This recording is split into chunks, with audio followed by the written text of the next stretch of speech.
champ Demetrius Johnson seeks his 11th straight title defense. You see a new look from him every time. He's so diverse. Which would break the legendary Anderson Silva's all-time record. This is definitely uncharted territories for any champion out there. Demetrius Johnson, one title defense away from UFC immortality. And I'm looking to go out there to finish. This is a guy who loves what he does, and he is extremely tough. And challenger Ray Borg aims to become the second man to hold the 125-pound belt. DJ's not going to break the title defense record because he's fighting me. And I'm going in there to take his head off. I'm coming for that belt, and there's nothing that's going to stop me. I can promise that. Beautiful! Plus, top 10 heavyweights with their sights set on title contention. The main thing is my next goal. You know, my next goal is be a champ again. 20 seconds, Verdun. Sensacional, Verdun. É isso aí. The Black Beast strikes again. That is one frightening indication.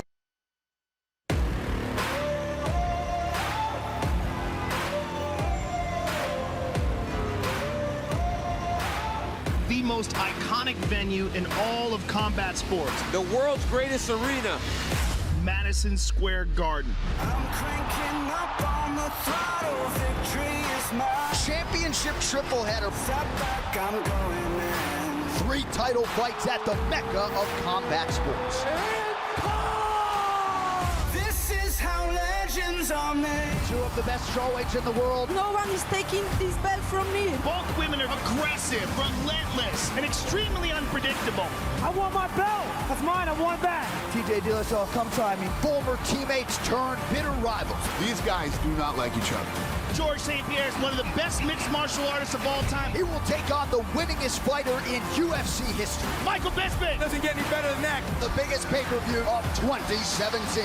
We're talking combat sports history. This is how legends are made.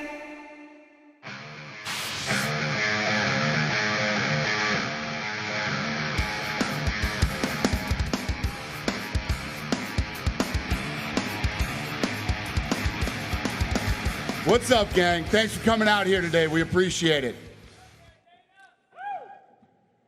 Obviously, 3 title fights in New York, November 4th. Bisping versus GSP, Garbrandt versus Dillashaw, Jedrzejczyk versus Namajunas. Let these guys get situated here.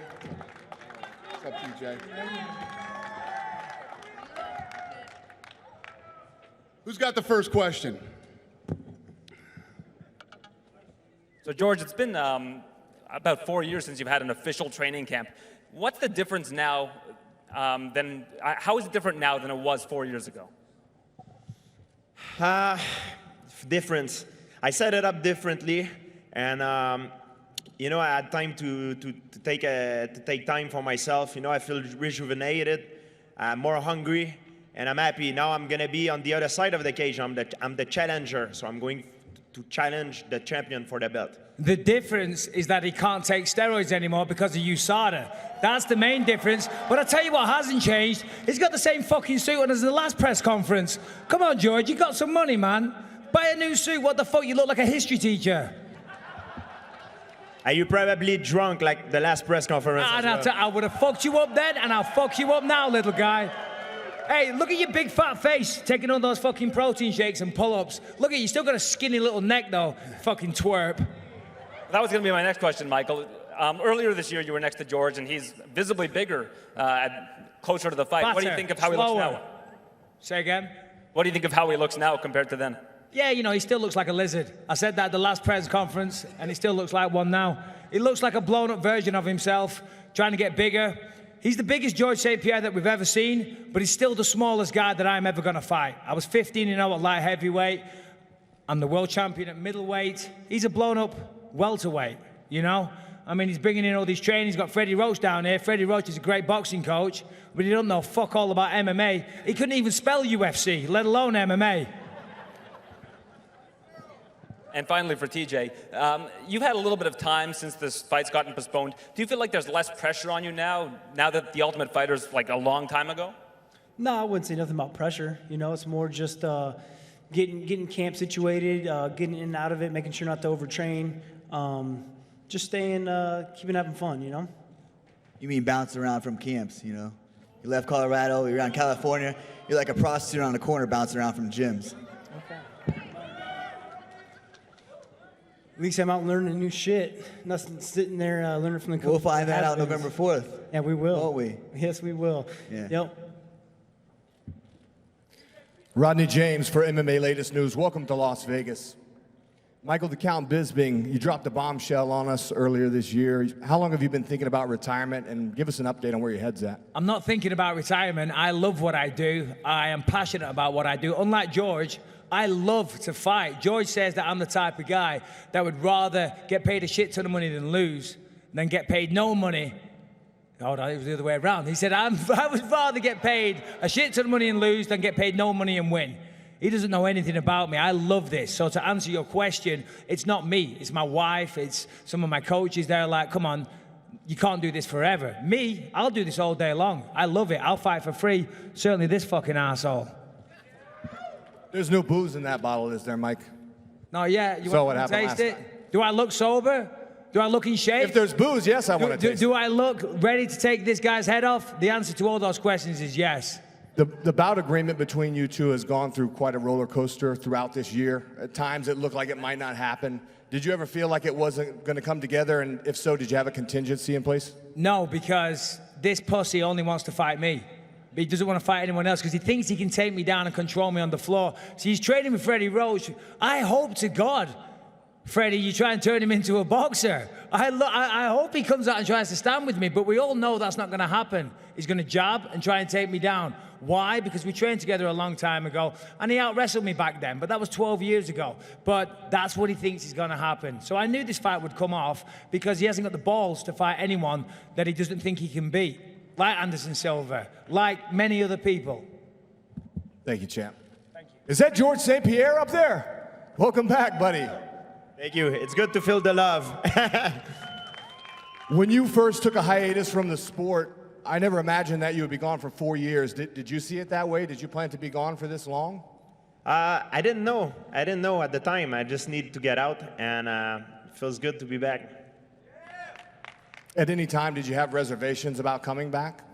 No, I'm always training. You know, I'm always in shape, but to be in fight shape is something totally different.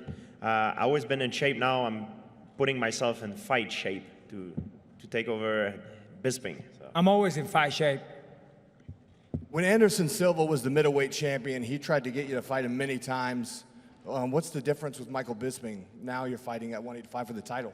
Yes, George. What so, is so one time I've been offered a fight is after when I stopped fighting, after my fight with Hendricks. Dana called me, he said, you want to fight Anderson Silva, but I didn't want to fight nobody.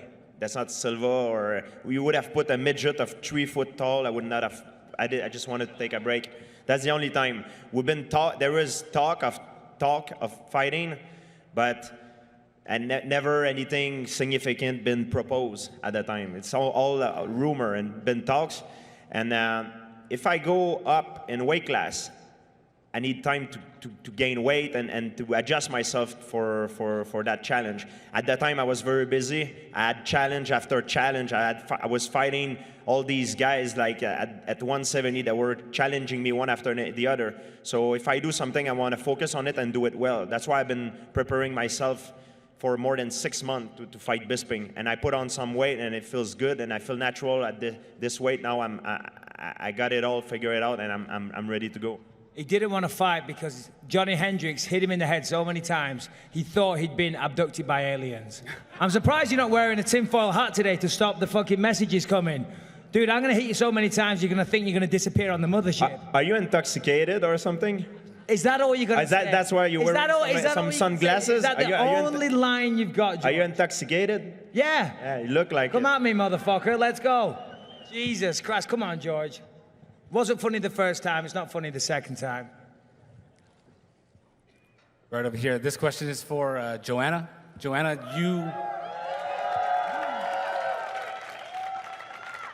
you told us a couple months ago that this was what you wanted, was to fight in New York at Madison Square Garden. You got what you wanted. It's a huge stage for you. Can you just talk about how you're feeling fighting on this stage, showing that you are indeed the most dominant female champion in the world? Yeah, hi guys. It's nice to be back to Vegas. And first of all, I I want to say that I sent all the condolences and prayers to all those people, you know, who went through everything. And it was sad information, but stay strong. We're gonna support you as much as we can, and the city of Las Vegas. So, yeah, so it was sad, but yeah, I'm very happy that I will be part of UFC 217. I'm very glad that I will be back to Madison Square Garden. I fought there last year, and it was amazing.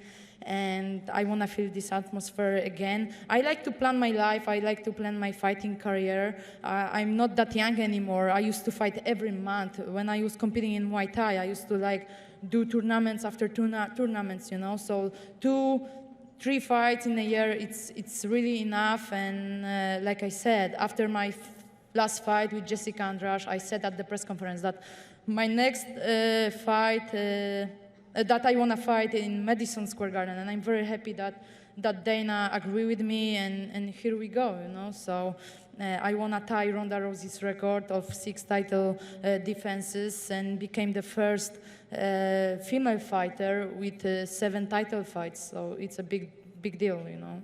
What specific challenges does Rose present to you? Man, I said so many times that she's very talented. She's still young, but she's getting closer and closer to this belt. You know, she fought with Carla Esparza at the tough finale. After that, I beat Carla Esparza and I took the belt from her. She fought with Karolina Kowalkiewicz. She lost, but that time Karolina became a challenger. So now it's time for Rose. You know, I beat all of the strawweights from the top to the bottom. You know, it's going to be my 9th fight in the UFC, and the time went so fast. And you know, I just work hard, and hard work pays off, and that's why I'm here. That's why I will fight at Madison Square Garden. We respect to each other, and we know that I can put on show. It's all about trust, you know. I always prepare good. I put on good fights, and they always can count on me, you know. But definitely, she's very sneaky, very tricky. We all know that her jiu-jitsu is on point, but I'm not only a striker. I train with the best in the world, Cesare Matuda, multiple BJJ world champion, and I'm ready for all of them, but I don't think that they're ready for me. Rose, you're coming off a really big win over Michelle Waterson. You were dominant in that fight. She just had some good things to say about you, but she says maybe you're not ready. Just what are your thoughts on this fight and where you stand, where your head is heading into it? First of all, I don't know. Does somebody got some water or something? It's just energy drinks up here, and I need some water. Yeah, me too. George is boring me today. Yeah, that is weird. There's no water. Yeah, give me that. Yeah, no, I appreciate the kind words coming from the champ. That means a lot. I'm definitely very honored to be here and to show everybody my skills and show everybody that I'm ready. You know, everybody thinks that maybe I'm not all the way there mentally or whatever, like, oh, I got all the talent in the world, but oh, she's this and that. So I'm just here to prove everybody that I'm getting stronger and stronger every day with every experience. I'm becoming more poised, and my desire to win is getting more and more. A question for George over here. Hey, George. Just a couple of weeks ago, Luke Rockhold won a fight in Pittsburgh, and he sent you a message saying, you know, you should back out of this. This is a mistake.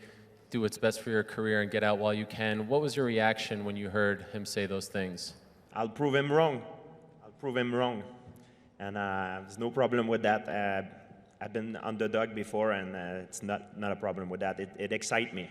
I love the challenge, and that's why I'm doing it. It's the biggest challenge possible right now that I could find, and I'm ready, and I'm honored, and I feel very privileged to be able to take part of this.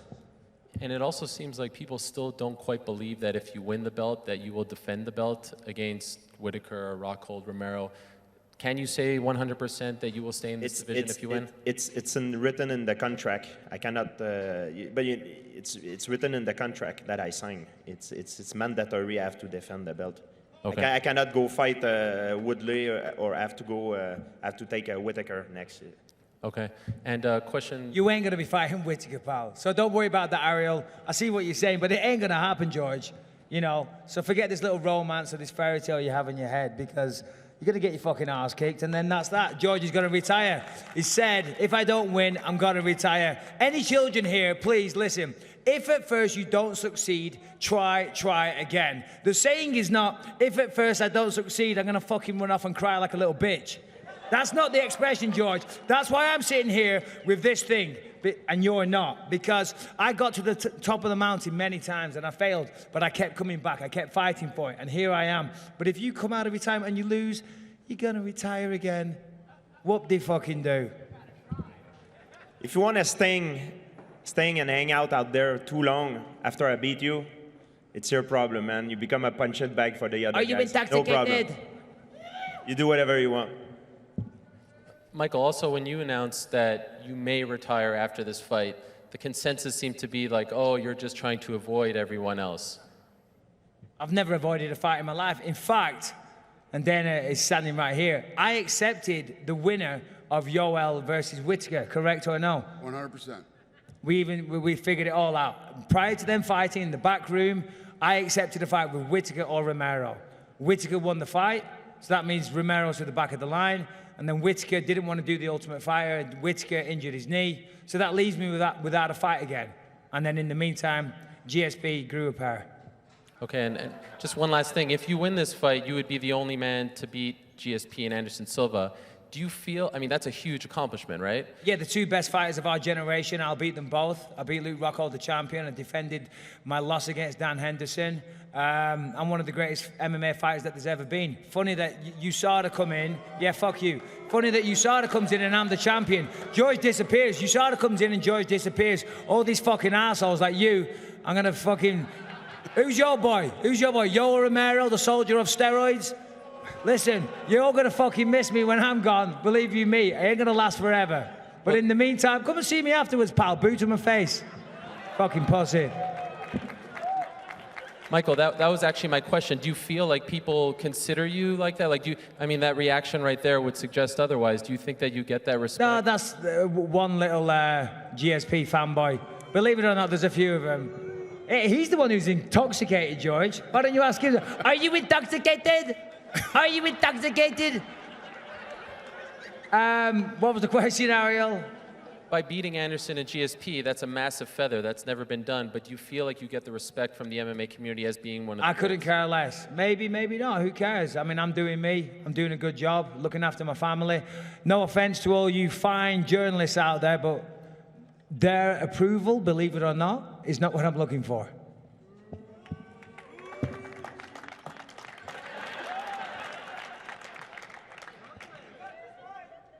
Hey, Brandon Sneed. George, do you agree? Is he one of the best fighters ever? Yes, he is. But he's gonna lose November 4th. This I can guarantee you. He's not gonna beat me. This is nothing more sure. Water is wet, fire burn, and I'm gonna beat Michael Bisping. Well, come on, break it down. How are you gonna do that, George? I'm gonna do whatever I want to do. I'll tell you my plan. I'm gonna strike you. I'm gonna pull you down. I'm gonna submit you. I'm gonna re-strike you if you stand back up. I'm gonna do whatever I want. So you're gonna look whatever I want to do when I wanted to do it. Take me That's down. what I'm gonna do. This is the new George St. Pierre, everybody. It's coming back a better version, right? You're gonna do the same thing. Jab, jab, double leg. The easiest game plan ever. You've been doing your jiu-jitsu forever. You don't want to get hit in the head. You don't want to strike. I don't know why you're hiring a really good boxing coach, because that's wasted money, right? I'm going to come out there. I'm going to punch you in the face a few times and hopefully knock you out. We'll see what happens. You're just going to look to take me down, smother me, bore everybody to death, just like you do whenever you talk. Michael, did you see him fight, like, when he was in his prime? Because that's some strong stuff. Yeah, of course I did, yeah. Dana, what That's why I haven't watched a single bit of his footage. I don't need to. I know who George is. I know what he does. Dana, what does Love it mean? it. Love it. And the UFC. I mean, George, he was the pay-per-view king before Conor, before everything else the past few years. Yeah, exactly. I'm boring, but I was a pay-per-view king. Explain that to me, you know? Yeah, fuck knows why. They don't care. Fuck knows why, pal. If you go out, fight on the ground, but as long as you're working, and as long as you're working. Are you okay there? Are you finally getting worked up, George? The what? You're getting a little worked up there, buddy. What's up with you? Worked up? No. You raised your voice. Speaking up. You don't scare me, not even one bit. Who's Not even trying to one bit. Sitting here with a smile on my face. Why am I trying to scare you? Because you're an angry man. He's a very angry man. I'm so angry. He takes everything as an insult. He takes everything personal. I am so If you would have asked Michael Bisping 10 years ago and asked him and said, what would make you happy? He would probably say be world champion. And now that he is world champion, he's not happy anymore. So I think he has a lot of hole that he can't fill in himself. That's a problem. Hey, George, if you want to go out filling holes, that's up to you, pal. I'm happy. So yeah, Dana, what's it mean having him back now? What's it mean? What's it mean to you? That's great. You know, he's one of the best ever. He's one of the greatest 170-pounders ever to live in the UFC. And yeah, it's great to have him back. What was your reaction when he said he wanted to come back? What was my reaction? Yeah. Awesome. Last question I got, Cody. A lot of talk between you and TJ, but as we know, you got Maddox Maple back home. You got a baby boy on the way now. What all's going on in your mind with all that? How's Maddox? How's life on that side of things? Maddox is doing great. He's over 3 years in remission. You know, I'm finally healthy. With him, he'll be there in Madison Square Garden. Very fortunate and blessed to be able to have a baby son coming up, just like TJ. So, you know, maybe years down the road, it'll be Dillashaw versus Garbrandt, and we'll just be in the opposite corners as well. So, you never know. All right, thanks.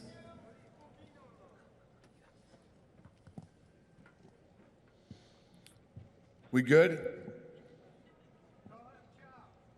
Come on, I'm just getting started. I've got so much more shit to talk to this guy. Perfect. Real quick, George, you know, ahead. you're working with Freddie Roach, and you've watched these guys. I mean, fighters like Joanna and Cody and TJ. I know you're working in SoCal boxing gyms a lot. Is TJ is all over the place. becoming the most important discipline in MMA? What is it, boxing? Is it becoming the most important of all the disciplines in MMA? There's no most important discipline. The way you prepare yourself is always to be an antagonist to your opponent. I know Michael Bisping has very good boxing.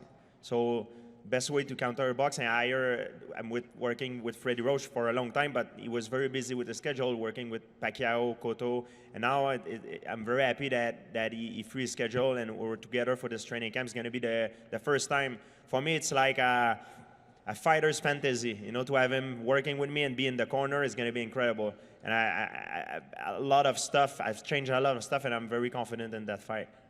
So let me tell you this. Obviously, fighting is a very, very physical sport. But the best attribute that anybody knows, and Freddie Roach should know this, which is why I want to bring this up, because he said in an interview recently that George is the better athlete than me, which he probably is. You know, the guy does backflips and fucking does gymnastics all day long. He's probably a better athlete. But this is what counts, and this is what counts more than any athletic ability and more than any skill in boxing, wrestling, jiu-jitsu. Heart and the mind is the most powerful thing. To answer your question, I'll actually give you an answer. George didn't bother. Heart and the mind are the most important things, and I beat George on both of them. Thank you, guys. No, you're not. Good answer. We good with the media? I'm going to square these guys off. And then we'll have the weigh-ins here in a little bit. I just want to say it's been a horrible week here in Las Vegas. Thank you all for coming out tonight. I appreciate it.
Demetrius Johnson, ready for. This is an opportunity to see the most title defenses ever. And for the lightweight title, Tony Ferguson. Oh, he's on a 9-fight win streak. There's the tap, the Motown Phenom, Kevin Lee. And I hope they've got the cage reinforced. Two destroyers. Patricio Verdum. Derek Lewis. He's out, he's out. Oh, he's hurt. Huge knockdown. Wild, spectacular fights. It should be a barn burner.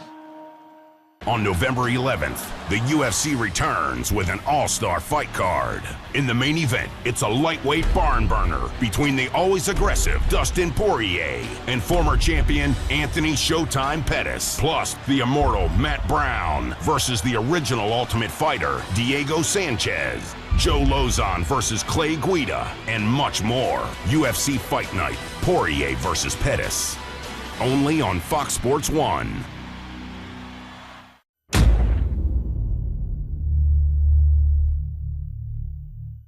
I could have walked away and quit and had everybody understand.